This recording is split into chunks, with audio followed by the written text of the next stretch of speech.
Buongiorno, benvenuti alla nostra rassegna stampa, come sempre in diretta su Telecolor. Vediamo le principali notizie di oggi sui quotidiani. Partiamo dal Corriere della Sera, dove in primo piano naturalmente c'è questa tragedia che ha colpito il Venezuela. 2 scosse di terremoto ieri attorno alle 18 ora locale. Ci sono, scrive il Corriere, oltre 180 morti, migliaia i dispersi, naturalmente un bilancio che tende ad aggravarsi di ora in ora. Scossa di magnitudo 7.5 è un horror, dicono appunto i venezuelani. E poi c'è un'altra notizia in primo piano: le ferrovie dello Stato nel caos, treni, caos e ritardi. Il ministro delle infrastrutture Salvini fa dimettere l'amministratore delegato di Ferrovie Donnarumma. Dopo di lui c'è l'ipotesi Strisciuglio. E poi per la strage di Viareggio, avvenuta nel 2009, nella quale ci furono, ricordiamo, più di 30 morti, a Moretti sono stati confermati i 5 anni di carcere. Ieri è stato celebrato alla Camera l'anniversario degli 80 anni dell'Assemblea Costituente. Vediamo questa notizia qui con il discorso di Mattarella, che ha parlato di patto di fraternità, gli 80 anni della prima seduta. E poi nucleare, asse Meloni-Macron. E poi le tensioni adesso tra l'Italia e l'Iran dopo le dichiarazioni del segretario NATO Rutte, che aveva ringraziato l'Italia, insomma, per il suo intervento, per il suo aiuto appunto agli Stati Uniti, dando a disposizione le basi americane, italiane. Parole naturalmente che hanno fatto scoppiare non solo l'indignazione, ma anche un caos politico nazionale ed internazionale. Poi parole corrette da Rutte, ma per esempio il Libano insomma attacca il nostro paese. I 2 leader, coalizione per il Libano, Tajani sente Teheran. E poi vediamo Trump che si prende anche la coppa. L'articolo di Aldo Cazzullo: Donald Trump non capisce nulla di calcio e meno ancora gliene importa, scrive Cazzullo, però vuole consegnare la coppa. Una platea internazionale non si perde, New York è la sua città, anche se per la finale dovrà attraversare l'Hudson e portarsi nel New Jersey, e quindi il re presidente amerebbe essere il primo ad alzare il trofeo mondiale per poi passarlo in un secondo tempo al capitano della squadra vincitrice. Vabbè, tutto in stile Trump, diciamo. Vediamo nel taglio alto 2 notizie ancora sul Corriere della Sera. Il racconto di questa ragazza che è sopravvissuta alla strage di Capodanno in Svizzera, a Crans-Montana. Sofia per Kran, non chiedo vendette. E poi una svolta storica nel Regno Unito, perché Re Carlo III lascia Buckingham Palace, che storicamente è stata la residenza appunto dei reali inglesi, e resterà come ufficio. Queste le notizie in primo piano sul Corriere della Sera. In prima pagina andiamo a vedere adesso gli approfondimenti. Naturalmente entriamo in quella che è la notizia che monopolizza l'informazione insomma da ieri in poi. Cioè questo terremoto in Venezuela, le scosse, i crolli, Venezuela nell'incubo. I dispersi sono 40.000, un dato naturalmente che si riferisce a ieri, ma che tra poco vedremo è stato aggiornato, e vediamo in 39 secondi si è verificato un doppio sisma. Lì 2 placche si toccano. Questo emerge da un'intervista a Stramondo dell'INGV. E allora vediamo quali sono state queste scosse. La prima, avvenuta il 24 giugno alle 18:04, di magnitudo 7.2. Dopo meno di un minuto, sempre il 24 giugno alle 18:05, un'altra scossa ancora più forte di magnitudo 7.5. e da lì il disastro. Infatti sono state devastate la capitale Caracas e la zona costiera a nord del paese, quasi 200 le vittime confermate. C'è anche un italiano. Si teme una catastrofe umanitaria, ma già alcuni paesi si sono mobilitati per portare gli aiuti, i primi da Cuba, dall'Italia con la protezione civile, e poi anche Trump promette supporto. Intanto 204 sono gli edifici crollati e il conteggio segnalato dal sito Mappa de Daños, aggiornato però a ieri sera, quindi sicuramente è un dato ormai vecchio, che sarà stato superato da altri numeri. E poi il racconto dei sopravvissuti: tutto il palazzo ci cadeva addosso, 2 minuti di terrore, noi vivi per miracolo, le parole sotto shock, e bambini rimasti senza genitori. Andiamo a vedere ancora la situazione sempre in Venezuela, le chat, la corsa agli ospedali, la solidarietà tra gli italiani. Nella zona siamo in 10.000, c'è una comunità anche abbastanza popolosa, ecco, di italiani che vivono nel paese sudamericano. Parla l'ambasciatore De Vito: c'è chi ospita in casa e chi cerca dispersi, quindi si è mossa come sempre la macchina della solidarietà per aiutare il connazionale che è stato più sfortunato. Ci sono anche 2 coniugi siciliani che hanno raccontato al Corriere: la nuvola di polvere era immensa, abbiamo rivissuto la paura del terremoto del Belice. E allora intanto andiamo a vedere anche qualche aggiornamento dal sito ansa.it. Naturalmente in primo piano c'è questa tragedia in Venezuela. Il sito ANSA scrive oltre 50.000 persone disperse, quindi come vedete il dato aggiornato è cresciuto in maniera sproporzionata, da 40.000 di ieri sera già siamo a 10.000 persone in più. Alla Guaira si scava a mani nude, le squadre di soccorso sono poche e male attrezzate. Arrivato nel paese un primo distaccamento dei Marine americani, quindi appunto l'aiuto promesso da Trump si sta concretizzando. 70.000 famiglie sono rimaste senza casa, i feriti adesso salgono a 4.300. Il terremoto in Venezuela, sempre siamo in 3, il miracolo di alcuni fratellini che sono stati estratti vivi sotto le macerie. E poi vediamo ancora il bilancio che sale. 4.300 feriti, ma ci sono già 235 morti. Vedete che i numeri sono cresciuti enormemente in poche ore, da quando sono state chiuse le prime pagine dei giornali sino a questa mattina. E allora ritorniamo adesso invece ai quotidiani, andiamo a vedere anche le altre notizie. Dal Corriere della Sera questa storia di cronaca che ha lasciato senza parole il nostro paese. Un uomo ha ucciso la moglie e il figlio, ha chiamato le forze dell'ordine, si è fatto arrestare, ha detto: finalmente mi sono liberato di loro. Ora lui parla ai PM e dice: ero in ansia perché Mirko era gay. Poi lui si drogava e pretendeva soldi, lei una nevrotica.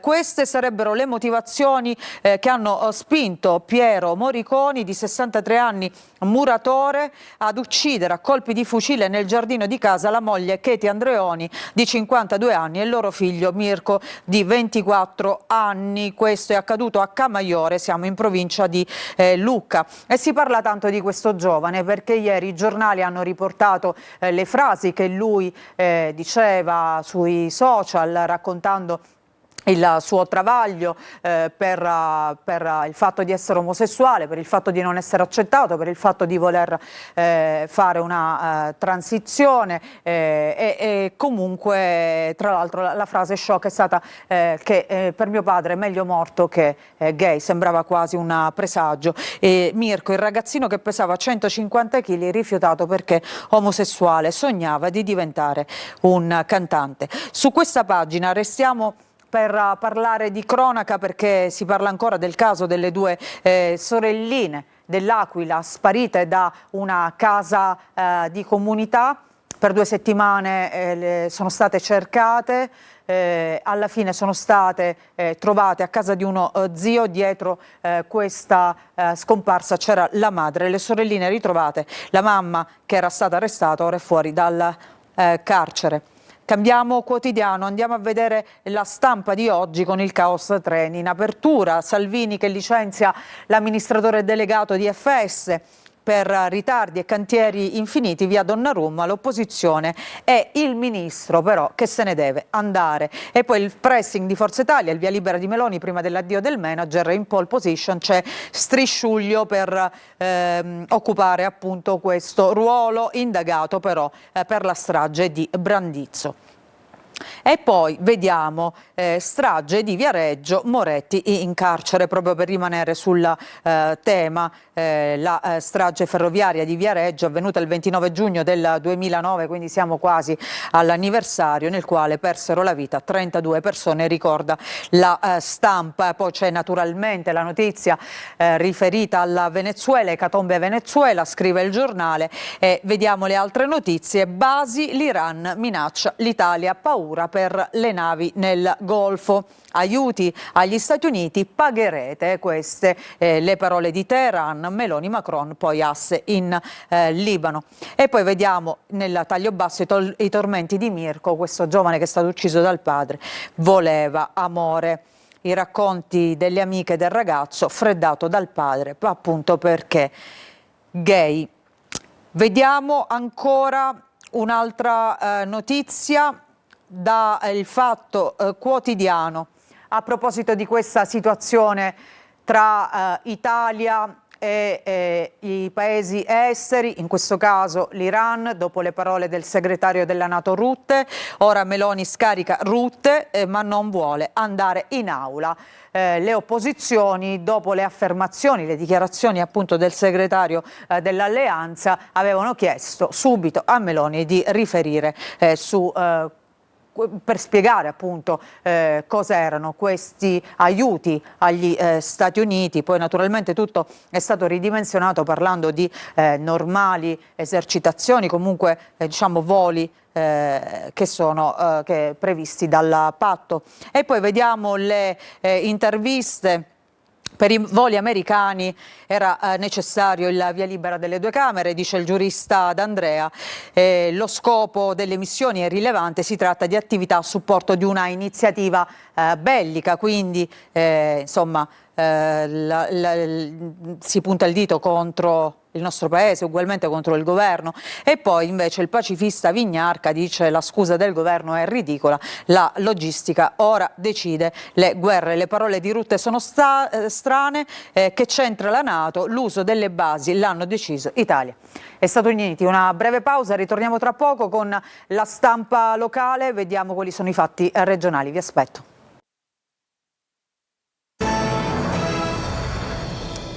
Bentornati, la nostra rassegna stampa, la seconda parte. Adesso vediamo i fatti regionali. Allora partiamo dalla Sicilia di oggi, la prima pagina. Sicilia, crescono economia e lavoro, la spinta deve diventare strutturale. Questo per Banca Italia, il PIL sostenuto da commercio, turismo e credito. Banca Italia rileva una crescita del PIL ancora in corsa, ma meno del 2024, sostenuta da investimenti pubblici e turismo che alimentano redditi e consumi. Restano i nodi della fuga di cervelli e delle famiglie in povertà relativa. E poi si parla di energie rinnovabili tra Enna e Catania, il triangolo del sole. Nel taglio alto vediamo la polemica Panarea, c'è troppa movida. E poi vediamo ancora la politica regionale. Marco Falcone, europarlamentare di Forza Italia, dice Mulè, credibile, ma io disponibile. Io candidato governatore, Mulè autorevole, ma serve contatto col territorio, appunto Marco Falcone che si dice disponibile ad essere il successore di Schifani. Andiamo a vedere la prima pagina di Palermo e provincia, sempre della Sicilia. Il titolo principale è Mafia a Brancaccio, altri 6 arresti, e in città fiumi di coca a domicilio, 2 operazioni in poche ore, una legata al blitz di aprile e l'altra sui pusher. E poi in alto Carini, 30 famiglie tra blatte e guasti negli alloggi popolari, ascensori non funzionanti e pilastri deteriorati, malati portati in braccio. La denuncia degli abitanti del complesso di via Chinnici.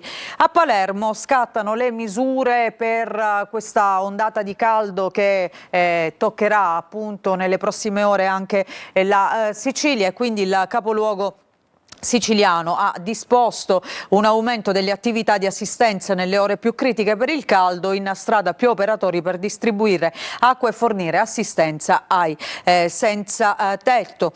Ancora la cronaca: a Godrano, operaio grave dopo una caduta dal punteggio di una scuola. Un giovane operaio di 26 anni stava lavorando in una scuola quando è caduto da un'impalcatura, ora è ricoverato al Villa Sofia. Si parla anche del velodromo. Caccia ai fondi, ma ecco i dubbi della Ragioneria. Il Comune ha deliberato la partecipazione ad un bando per finanziare con 1,5 milioni il rifacimento dell'impianto sportivo. Per quanto riguarda invece l'Università di Palermo, che è la più attrattiva d'Italia, ci sono le parole del rettore Midiri, che parla naturalmente di orgoglio. Questo è il suo commento. Andiamo a vedere all'interno.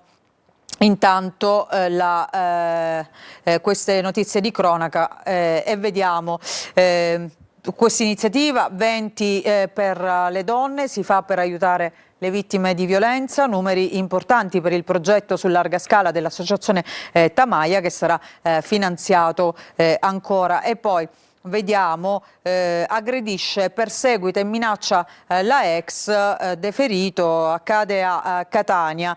Ancora sempre a Catania, blitz Onda Nuova, altri 10 arresti per spaccio, l'inchiesta collegata al clan dei Carcagnusi. A Catania in via Enrico De Nicola sferra un pugno al titolare dopo il furto di un negozio. Queste appunto alcune notizie che riguardano il capoluogo etneo. E allora andiamo a vedere appunto la pagina di Catania e provincia con le notizie principali. Un'altra notte scandita dagli spari. Anche Catania si dimostra una città violenta, c'è un'escalation di criminalità. Nel mirino un 25enne è stato gambizzato durante un inseguimento tra Piazza Risorgimento e Librino. Sono stati rinvenuti 34 bossoli dalla zona di Piazza Risorgimento fino a Viale Biagio Pecorino. Quella tra mercoledì e ieri è stata un'altra notte di fuoco in città. Un giovane di 25 anni è stato inseguito e raggiunto da un colpo di pistola alla gamba destra ed è rimasto ferito mentre cercava riparo in via Curia. La vittima, colpita al ginocchio destro, è stata soccorsa e trasportata all'ospedale Garibaldi Centro, ma non è in pericolo di vita. Ha piccoli precedenti penali, ma nessun legame con la criminalità. Sul posto sono intervenuti i carabinieri della compagnia di Piazza Dante, che hanno recuperato appunto 12 bossoli, e poi in via Curia altri 3. A Librino invece una segnalazione alla sala operativa della questura ha fatto scattare l'intervento delle volanti con l'esplosione in strada di diversi colpi di arma da fuoco. Indaga la squadra mobile, nessuno è rimasto ferito, ma la polizia ha recuperato 19 bossoli. Quindi insomma 2 episodi in poche ore. E sempre a Catania vediamo cosa è successo ieri in tangenziale. Come sempre lunghe code, automobilisti furiosi, traffico in tilt. Ha il braccio della gru aperto e urta il pannello luminoso. Camion rimane incastrato, e qui vediamo appunto la foto di questo mezzo che ha causato appunto la paralisi della tangenziale etnea. Si torna sul caso dei disservizi idrici, dei rapporti tra i comuni e SIE, gestore del servizio idrico appunto in tanti comuni della provincia di Catania. Sconcertati per la risoluzione contrattuale sono le parole dell'ingegnere Sergio Cassar, amministratore delegato della società SIE Servizi Idrici Etnei, che replica all'ATI. Abbiamo letto con stupore e sconcerto la proposta di delibera del Consiglio direttivo dell'ATI di risoluzione contrattuale della convenzione con SIE, che andrà in assemblea il 30 giugno. Non possiamo non rilevare l'incoerenza dell'azione amministrativa, oltre che le erroneità delle informazioni che saranno sottoposte ai sindaci. Lati, nonostante 14 sentenze del CGA, nella più temeraria elusione del giudicato, ritiene di poter compiere l'ennesimo atto ostruzionistico infondato e pretestuoso diretto a celare le proprie gravi inadempienze lontano dal tutelare l'utenza della provincia. Un braccio di ferro che va avanti da circa 20 anni, da quando si è appunto aveva vinto questo appalto e doveva gestire quello che era il servizio idrico nei comuni della provincia etnea. Andiamo a vedere il giornale di Sicilia. Banca Italia, è l'ora di investire nell'isola. Il vice direttore Trequattrini, conti regionali risanati, le risorse ci sono. Schifani, consolidare la ripresa. E poi a Palermo, udienze rinviate, troppo caldo, chiude il Tribunale Morosini, stop fino al 29 per riparare i condizionatori, atteso un weekend torrido. A Mondello l'italo-belga chiede un altro mese, la società alla regione serve ancora tempo per completare tutti i lini. E poi la cronaca droga ed estorsioni, doppia operazione, lotta contro lo spaccio e pizza a Palermo, consegne di stupefacenti H24, 5 arresti, nuove accuse per 6 di Brancaccio che sono già detenuti. Si parla anche del calcio del Palermo, c'è un'intervista al direttore sportivo Osti. Il Palermo è già forte ma servono gli innesti giusti. Il DS rosanero, rammarico per come è finita la stagione, ora vogliamo gente vincente. Queste appunto le sue parole al giornale di Sicilia. La Gazzetta del Sud, vediamo intanto nel taglio alto 3 notizie. Dissalatori, aperto da Liquidi il primo cantiere, ma non si fermano proteste e denunce. A Capo d'Orlando navette gratuite e piano del verde per far ripartire la città col piede giusto. A 18 viaggio della Gazzetta tra i disagi di un'autostrada che nasconde tanti pericoli. Alla luce anche dell'ultimo morto sulla A18, sulla Messina-Catania, ricordiamo quel giovane padre di 29 anni che con la sua auto si è schiantato contro un autobus in panne, rimasto fermo sulla corsia nella galleria Taormina. Con lui viaggiava anche la figlioletta che è rimasta ferita, ma non in maniera grave. Vediamo ancora le altre notizie. Intanto si torna sull'inchiesta che ha visto come tra i protagonisti il medico Francesco Stagno dal Contres, revocato l'arresto. Il Tribunale del riesame ha accolto dopo 3 mesi il ricorso dei difensori del primario in pensione del Policlinico di Messina ed ex parlamentare. Era stata la Corte di Cassazione ad annullare con rinvio la misura cautelare. Poi si parla di un'altra inchiesta, quella Spadafora, che ha portato all'arresto del sindaco, quell'accordo preelettorale di Lillo Pistone. Anche qui vediamo Sicilia, baricentro degli investimenti per Banca Italia. La Sicilia ha le carte in regola, segnali positivi dal rapporto sull'economia regionale che è stato presentato a Palermo. Oggi c'è una intervista al commissario dei porti di Sarcina, porto di Tremestieri, realizzato il 50% dei lavori, ma restano criticità, ragionevole ottimismo sulle risorse mancanti, ancora incertezza sulle opere a mare. E poi per quanto riguarda la città di Messina c'è la prima seduta della Giunta Basile, nuovo calendario per la Tari e risorse alle circoscrizioni. All'interno vediamo qualche approfondimento e allora vediamo intanto questo Messina aeroporto dello Stretto. Dal 6 luglio ripartono i collegamenti. Di Paola Viaggi, società di Milazzo, ha ufficializzato l'acquisizione di Starbus, azienda di trasporti con sede a Bagnara Calabra, garantendo la continuità dei servizi e la tutela dell'occupazione. E poi cresce il flusso di utenti verso lo scalo Reggino per la convenienza dei voli e dei tempi di percorrenza rispetto a Catania, quindi per i messinesi è più conveniente volare dall'aeroporto appunto calabrese piuttosto che dallo scalo etneo. Troppo caldo, udienze sospese al Tribunale, la notizia che abbiamo già visto che riguarda Palermo, stop imposto dal Presidente sino al 29 giugno.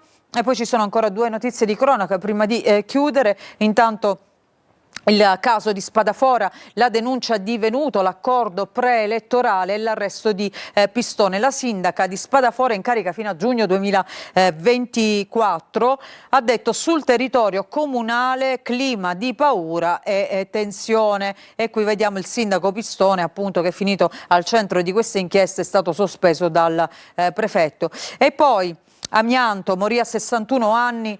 Agli eredi $500.000. La vittima era luogotenente della Marina, il giudice condanna il Ministero della Difesa. Quest'uomo era un siracusano, avrebbe inalato particelle di amianto durante appunto la sua carriera e per questo appunto sono stati risarciti gli eredi. Naturalmente l'uomo è morto per le conseguenze dell'amianto sulla sua salute. Ci fermiamo con questa notizia, grazie per averci seguito, la rassegna stampa ritorna domani mattina.